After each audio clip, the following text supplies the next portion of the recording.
Pending में है, MH है, तो इस महीने से उन्होंने अप्लाई किया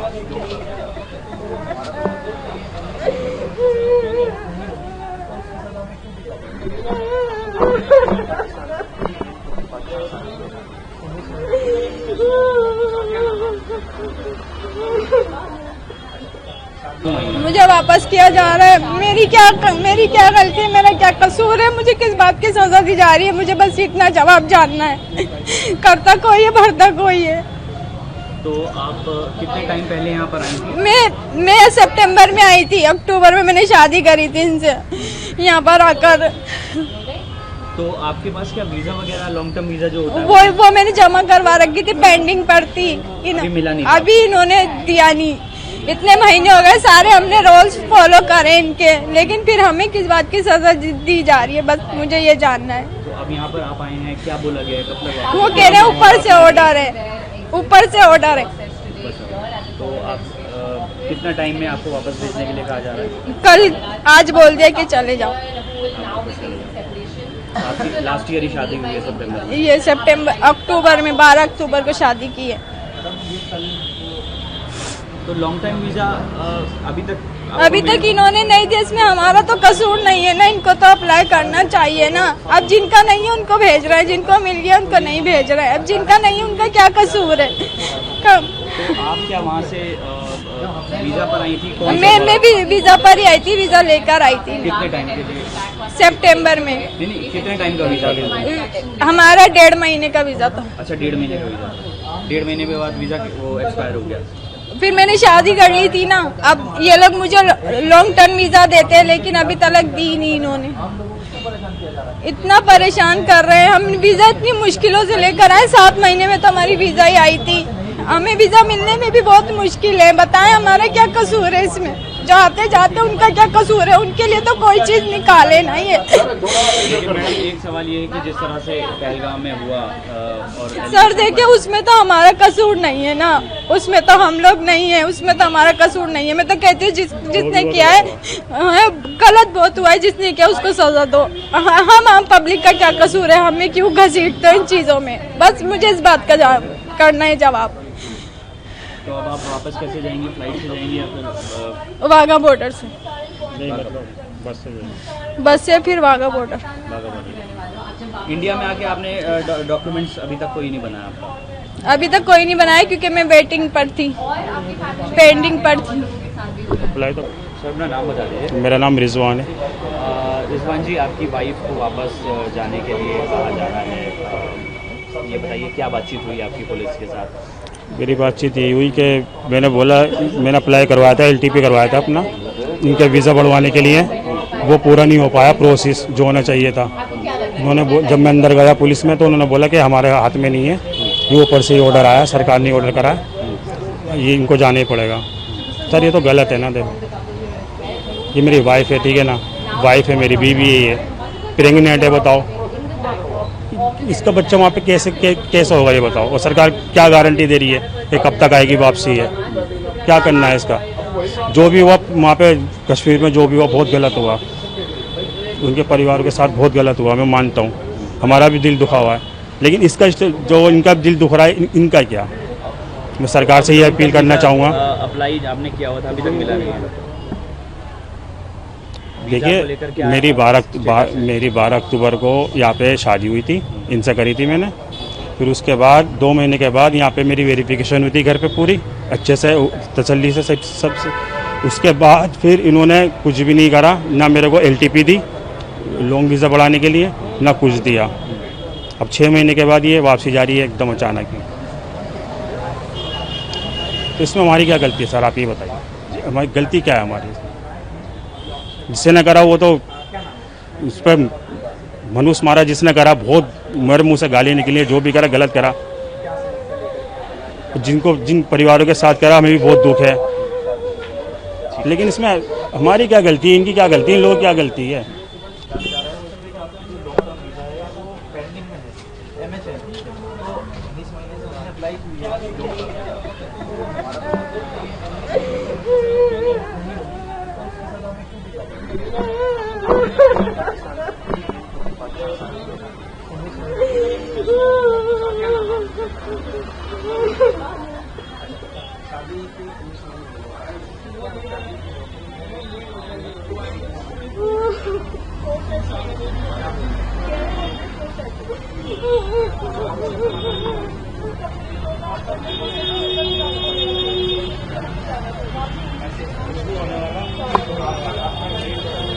वो कुछ भी सुनने को तैयार नहीं, वो कह रहे हैं बस आपने यहाँ से एग्जिट करना है। 2 दिन से पुलिस घर आ रही थी, उनका यही था डिपॉर्चर करवा के एग्जिट करना है आपने।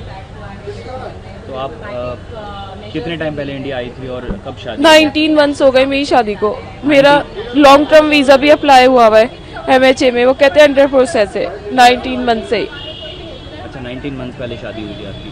तो जब 19 मंथ पहले आई थी तब आपके पास क्या कितने टाइम के लिए वीज़ा था इंडिया का? एक्सटेंड होता रहा वो वीज़ा, LTV पर था इसीलिए वो एक्सटेंड होता रहा। एक्सटेंड होता रहा तो एक्सपायर हो गया या फिर अभी है? अभी वीज़ा हैगा यहाँ पर, मेरी LTV प्रोसेस में, जब तक वो कंप्लीट नहीं होगी तब तक मेरा वीज़ा यहाँ पर है। अच्छा, लेकिन जिस तरह से इंडिया ने कैंसिल कर दिए हैं सभी वीज़ा, जो टेंशन हुई दोनों कंट्रीज के बीच में पहलगांव में जिस तरह से हुआ, तो इस पर आपका क्या कहना है? लोगों को परेशान करने वाली बात है, इसके अलावा तो और कोई मकसद नहीं है। जिन्होंने किया वो पकड़े नहीं जा रहे, जो दूसरे जिनका कोई कसूर भी नहीं है उनको निकाल रहे हैं पकड़ पकड़ के। पुलिस 2-2 दफ़ा घर आ रही है, CID ऑफिसर अलग आते हैं, अभी डिपॉर्चर करवाने, अभी डिपॉर्चर करवाने। 1 वीक भी नहीं दे रहा है निकलने के लिए, बस आज रात निकल रहा है, आज रात निकल रहा है। लेकिन मैडम एक सवाल ये है कि आपकी कंट्री की तरफ से लगातार जो टेररिज्म बढ़ाया जाता है, इस पर आपका क्या कहें? आपको लगता है गलती है पाकिस्तान की? बड़ा तो पकड़े उस गलती को, ढूंढे उस टेररिज्म, कौन टेररिज्म कर रहा है, उस टेररिस्ट को ढूंढे। ना मेरा ये दिल जानता है। शोहर पाकिस्तान से है? जी, मेरे शोहर पाकिस्तान से। हिंदुस्तान से? जी, मेरा बच्चा भी हिंदुस्तानी है, मैं भी हिंदुस्तानी हूँ। मेरा शोहर आपके शोहर आपके साथ यहाँ रह रहे थे? 1 ही साल हुआ है, 10 महीने हुए हैं सिर्फ। हाँ। 13 जून को हम आए थे वहाँ से। 13 जून को आके मेरे शोहर को मैंने कहा मैं अपने साथ ही रखना चाह रही हूँ। हमने यहाँ LTV जमा कर दी अपने शोहर की। मैंने शोहर की अपने LTV जमा कर दी, इन्होंने कर ली। कहने लगे चलो कोई दिक्कत नहीं है। फिर हम आए, हमें पता चली कि रास्ते बंद होने वाले, हम यहाँ पर आए। यहाँ पे आके हमने कहा हमारा पासपोर्ट नहीं है, हमें ऐसा कर दिया, हमें भी जाने दीजिए, फिर हमारी मुसीबत पड़ जाएगी हमें। ये बोली, मैडम से मैंने बात करी, मैडम कहने लगी नहीं तुम्हारी नहीं, कुछ नहीं है, तुम्हारा पेंडिंग में पड़ा हुआ है, आपके लिए अप्रूव नहीं हुआ आपका? नहीं पेंडिंग में। अब ये हो गया जमा कराया हुआ आपको? हमने करा दी थी, जून में करा दी थी शायद। पेपर कौन से? जून जुलाई में करा दी थी। हाँ, ये रहे मेरे शोहर के मेरे पेपर हैं। तो आपके शोहर पाकिस्तान से है? जी जी जी। कितने टाइम पहले शादी हुई थी आपकी? मेरा 13 साल हो गए शादी हो गए। जी। कितने बच्चे हैं आपके? 1 ही बच्चा है मेरा, फैज। वो बच्चा कहाँ है? हिंदुस्तान में? मेरा हिंदुस्तान का यहीं पर। पैदा- जी जी यहीं पैदा हुआ? जी जी। आपके बगैर बच्चा रह जाएगा, ये कह रहे हैं आप? नहीं, मेरे शोहर तो चले गए, इन्होंने हमें 1 घंटे में यहाँ पे CID गई पुलिस चौकी से, कहने लगे 2 घंटे का आपको टाइम देना है, आप निकल जाएं। हमने यहाँ बहुत कोशिश करी, हमने कहा हमें 1 रात का टाइम दे दीजिए, बड़ी मेहरबानी होगी। कि नहीं दीदी, ऊपर से ही ऑर्डर आए, आपका कुछ ऐसा नहीं। टाइम था ना, 28 अप्रैल तक का टाइम था। हाँ, अब मेरे शोहर पहुँच गए वहाँ पे। अब ये शोहर को मेरे को जाने नहीं दे रहा, बागे वाले नहीं जाने दे रहा, कह रहे हैं जब तक पासपोर्ट नहीं होगा ना आपके शोहर को हम जाने नहीं देंगे। बॉर्डर पे रोक लिया उनको? बॉर्डर पे रोक लिया, पासपोर्ट था खत्म हो गया था। अभी आपकी बातचीत हुई, क्या बोले? अब ये वो कह रहा है कि नहीं, अब इनसे मेरी बातचीत हुई तो जिन्होंने साहब ने हमें लिख कर दिया था वो तो है नहीं, वो छुट्टी पर है। अच्छा। अब वो कह रहा है ये जो बेचारे अंदर बहुत मदद करी है मेरी भी, इन्होंने कह रहे हैं आप रो मत, आप अपने शोहर को बुला लो, अब हमारी जिम्मेदारी है, तुम्हारे शोहर की भेजने की हमारी जिम्मेदारी है, तुम्हारे नहीं तो अच्छा हो गया और कुछ दिन रह जाएंगे तुम्हारे शोहर तुम्हारे अच्छा, साथ। मतलब पासपोर्ट नहीं होने की वजह से बाघा जी। बॉर्डर से क्रॉस नहीं करने दिया? नहीं करने दे रहा। किसने? मतलब भारत के उसने या भारत वालों ने? अच्छा, पाकिस्तान अभी नहीं भारत हुआ? नहीं, अभी पाकिस्तान नहीं गए, भारत वालों ने जाने ही नहीं दे रहे अंदर बगैर पासपोर्ट के? बगैर आप क्या पासपोर्ट। चाहते हैं? अब मैं ये चाहती हूँ कि मेरे शोहर क्या कहते हैं, अब ये कहते हैं कि नहीं तुम्हारा जब तक पासपोर्ट नहीं आएगा तुम नहीं जाओगे। नहीं जाएंगे? अब ये बुला रहा है, कह रहा है नहीं तुम्हारे, अब ये कहते हैं नहीं जब जाएंगे ही नहीं, किसने तो करके दे पाकिस्तानी दिया पासपोर्ट आपको? तो होगा ना उनके पास? नहीं है सर, पासपोर्ट नहीं है मेरे तो फिर पास। आए कैसे थे बगैर पासपोर्ट के? पासपोर्ट के ही आए थे, हमारे दिन खत्म अब हो वो गए थे। पासपोर्ट एक्सपायर हो गया? हाँ जी, तो उसको बढ़वाया नहीं? बढ़वा लिया, बनवा भी दिया। हाँ। अब पाकिस्तानी हम कैसे कहने लगे अब तुम्हारा, अब ये कहते हैं पासपोर्ट आएगा तो हम जाने देंगे, अब ये भी यही कहते हैं कि अपने शोहर को बुला लो, ये हमारी जिम्मेदारी है। तो आपके लिए तो अच्छा ही होगा ना? हाँ। बच्चा जल्दीबाजी में, और मेरे शोहर को है ना शेख तलक के, तुम देखो मेरे शोहर किस कदर के इसमें आप कैमरा लगा प्यासे हैं, अब तक भूखे प्यासे हैं। उन्हें तो जाना था, कोई बात नहीं, चले जाते, इसका अफसोस नहीं है मुझे, मगर ये 1 घंटे में हमें निकाला गया है ना, हमारी इसमें क्या खता है? हमारी तो कुछ आम जनता को क्या खता है? कुछ भी नहीं। दिन उनको बोला गया था कि उनको जाना पड़ेगा। कल रात को हाँ, फोन आया था, किसका फोन आया था? फोन नहीं आया, CID गई है हमारे पास। ऑफिशियल खुद आए थे बताने कि आपको निकलना पड़ेगा। हाँ जी, फिर हम यहाँ पे आए और हम भी आ रहे थे 3-4 दिन से, यहाँ बराबर आ रहे थे हम। तो हमारी खाता क्या है? अरे इनको सजा दो, हमें भी दुख हो रहा है, सजा दो भी ना, तो हमारी क्या खाता है? हम जनता को परेशान क्यों करना है? कितने साल का बच्चा है आपका? मेरा तो 12 साल का बच्चा है, 13 तो हमें क्यों परेशान कर रहा है? तो अभी ये हुआ है कि आप और आपका बच्चा इधर ही है और आपके हस्बैंड बॉर्डर पर है। जी, इन्होंने कह दिया था वापसी जाओ, आप तो वो हो इंडिया, आपसे हमें कोई मतलब नहीं है, आपका बच्चा। हाँ जी, हमने इतनी कोशिश करी, हमने इतने कहा हमारे पास पासपोर्ट नहीं है, हमारे पास पासपोर्ट नहीं है,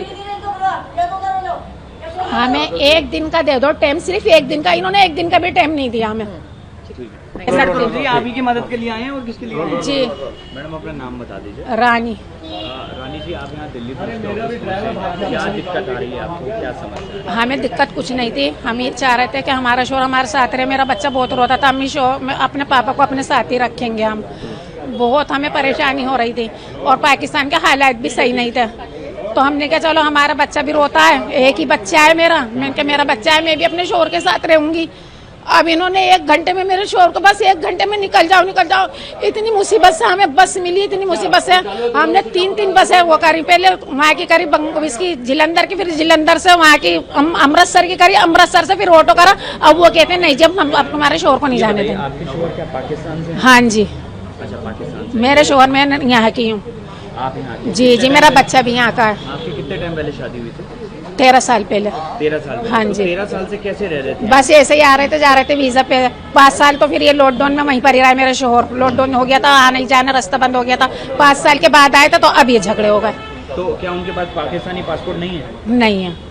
फिर आए कैसे बिना पासपोर्ट के? वो पासपोर्ट बना हुआ था। भैया आप मेरी बात क्यों नहीं समझ रहे? पासपोर्ट बना हुआ था, पासपोर्ट हमने LTV यहाँ की जमा करी, तो वो पासपोर्ट कहने लगे अब तुम एम्बेसी से तुम्हें बनवाना पड़ेगा, तुम्हारे इतने महीने हैं। फिर जब हमने ये न्यूज़ पे सुना सारा, फिर हम यहाँ पर आए। अब मैडम ने हमसे किया कि नहीं आपका कोई ऐसा मसला नहीं है, आपका पेंडिंग में है। हम खुश हो गए, हमने कहा चलो, और हमारे शोहर हमारे साथ रह जाएंगे कुछ दिन। तो कहने लगे आपका कोई मतलब वो नहीं है। मैंने कहा मैडम हमें लिखत में दे दो कुछ, अगर कोई हमें परेशानी हो जाएगी तो आपको हम लिखत में कर तो लेंगे। इन्होंने हमें कोई कहने लगे नहीं, इन्होंने बहुत हमारी मदद करी, मदद करके कहने लगे नहीं आपका कोई ऐसा मसला नहीं है, आपका पेंडिंग में है, आपका बच्चे ही जवाब देगा, हम नहीं देंगे। बस हम ये 2 दिन हुए हमें कहते हुए, हम सबर से बैठ गए, चलो भाई हमारा कोई मसला नहीं है। अब 1 ही घंटे में कहने लगे बस 2 घंटे में निकल जाओ। हमारे घर पे गई पुलिस, ये पीछे पुलिस भवन में, पुलिस भवन के पीछे ही है। जी। तो कल रात को पुलिस ने आपको बताया हाँ कि बस 2 घंटे में निकल जाओ। वो टाइम भी नहीं, बसों का टाइम नहीं, किसी चीज का भी टाइम नहीं था। ये मेरा ही दिल जानता है, मेरा अल्लाह जानता है, जैसा भी शोहर मेरे मुसीबत से कहाँ है। उसके बाद अब कहाँ है वो? अब वो आगे पे, वो आगे वाले जाने नहीं दे रहे। अटारी बॉर्डर पर है? हाँ जी, वो नहीं जाने दे रहे, कह रहा हम बगैर पासपोर्ट का आपको जाने दे रहे। स्लिप भी दिखा दी मैंने, ओरिजिनल कागज भी अपने शोहर को सारे दे दिए, अपने पास ये डुप्लीकेट करके रखी कि मेरे पास भी तो कुछ सबूत हो। तो आप कहने लगे नहीं देखो, अगर तुम अपने शोहर को नहीं भेजोगी ना तो तुम्हारे ऊपर कार्रवाई हो जाएगी। मेरे भाई बोले, कहने लगे नहीं तुम भेज दो, फिर देखी जाएगी। अब इनका तो कानून है। मेरे भाई ने मुझे समझाया, मेरे भतीजों ने मुझे समझाया, मेरे भतीजे मेरे भाई बहुत अच्छे हैं, बहुत अच्छे। मेरी भावजी भी बहुत अच्छी हैं। मेरे बहुत रो रही थी वो, जब मेरे शोहर का आए तो मेरी भावज मेरी भतीजियाँ बहुत रो रही थी। मेरे भाई ने मुझे समझाया कि चल जाने दे, थोड़ा मामला ठंडा हो जाएगा तो ठीक है। फिर मैंने अपने भाई की भी बात मान ली। फिर हमने यहाँ से गया, मैं 1 दिन दे दो सिर्फ। कहने लगे नहीं आपको तो 2 घंटे में निकलना है। फिर मेरे भाई भतीजे सब छोड़ने गए, मगर इतनी मुसीबत से गए कि मेरा अल्लाह जानता है या मेरा दिल जानता है, जैसे मेरा शोहर मेरी मुसीबत से गए। तो अब आप चाहते हैं वहाँ चले जाएं, पाकिस्तान निकल? पासपोर्ट ही नहीं, वो जाने ही नहीं दे रहा। अब मैंने अंदर से बात करी, वो कह रहा इंडिया का कोई डॉक्यूमेंट है उनके पास बनवाया यहाँ पर, जब 12-13 साल से रह रहे हैं आपके? नहीं कुछ नहीं है। आप बस LTV का है ये एरिया, ये LTV दी थी हमें, हमने LTV करा दी थी और कुछ नहीं है हमारे पास। अच्छा। हमने LTV, हमने कहा हमारे शोहर, मेरा बच्चा बहुत रोता था अपने पापा की वजह से, अम्मी यहाँ रखो यहाँ रखो, वहाँ के बहुत हालत खराब है, पाकिस्तान के कारोबार नहीं है, कुछ नहीं है। मैंने कहा चलो मेरे शोहर मेरे साथ रहेंगे, बेहतर है। वो बेचारे मेहनत मजदूरी यहाँ कर लेंगे, अपने सामने तो रहेंगे मेरे शोहर, मेरे पास तो रहेंगे, मेरे बच्चे के साथ तो रहेंगे। शोहर का होना भी जरूरी है।